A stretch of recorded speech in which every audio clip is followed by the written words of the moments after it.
Steve Govey. I'm a partner here at Mazars, and it's my pleasure to introduce this evening's seminar. Why do it at all? Why consider international expansion? There's no growth here, is there? So perhaps we ought to be looking at foreign markets abroad, look at the BRIC countries, whereas as opposed to the 1% or so forecast here, we're looking at up to 8% growth abroad.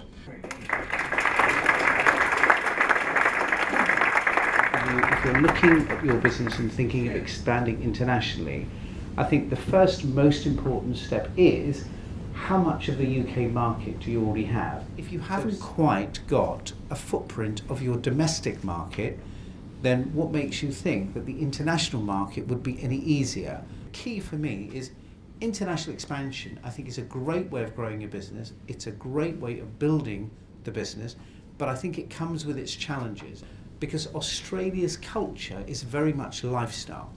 So most of the people there who run businesses, you know, they finish work at 6 and they're off to the beach, or they have a great outdoor working life. And we found it quite difficult because in the UK, if we had a business that was growing 20–30% a year, you could write a business plan, show and forecast growth and motivate management to do that. In Australia, they looked at me and said, no, I don't think so. Getting in is always easy. Getting out is always a bit more challenging. But one factor that was the single factor that we probably got wrong more often than not, it was by thinking that we could export our culture into other markets, which frankly doesn't always work. Is it time for a little bit of socialising and a bit of networking? On that note, thank you very much indeed, ladies and gentlemen. Enjoy the evening.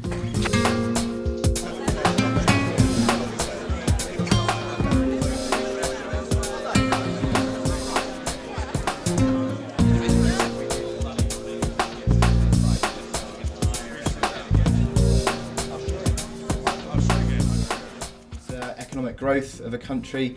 If economic growth is pushing forward, then the expectation is that inflation is likely to appreciate as well and go up, and therefore feeding back into interest rate expectations to bring that inflation back down in line, and once again the currency will appreciate. And then I look at some data coming out of the United States, for instance, and the actual data itself is negative, yet the dollar still strengthens. Well, why is that? A lot of my clients ask me this question continuously. Why, if this data is poor, why do we still see dollar strength? A couple of reasons, but I think the main one being it's not always about the figure itself, it's more about what has been priced into the market already. What are people thinking was going to happen, and what's the difference between that as opposed to what it was the month before? James Caan, what are the key attributes you look for in a company before you make an investment? The key thing for me when I start is who is the management of that business, because I believe that businesses are not run by products or services, they're run by people. And the drive and passion of a business normally comes from its founder and the people that you're investing in.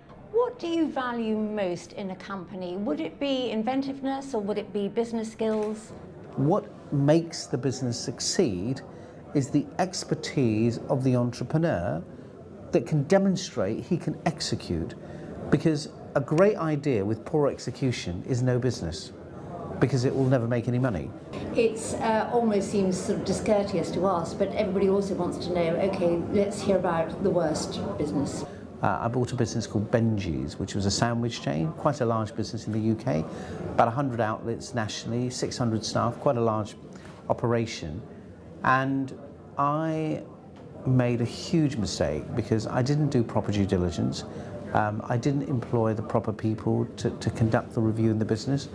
I bought the business within a week, you know, saw it on the Monday, bought it on the Friday. I mean, broke every rule in the book and paid very dearly as a result of it.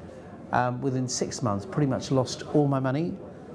So took a massive write-down, but it was probably an experience I'll never forget, because I believe that you sometimes learn more from your mistakes than you do your successes. James Caan, thank you very much for sharing your experience and insight. Thank you. We are dealing overseas in a number of countries, and It was very interesting. I thought it was a lot of the stuff that he said was borne out by my own experience, and he's got vastly more experience than me. The word that we used was interesting. When he finished, we said interesting. I thought it was a very useful speech. It's interesting getting thoughts from an entrepreneur such as James about how exactly we can take up opportunities abroad, as well as obviously in the UK. So it's useful for someone with perhaps my limited experience of these kind of matters.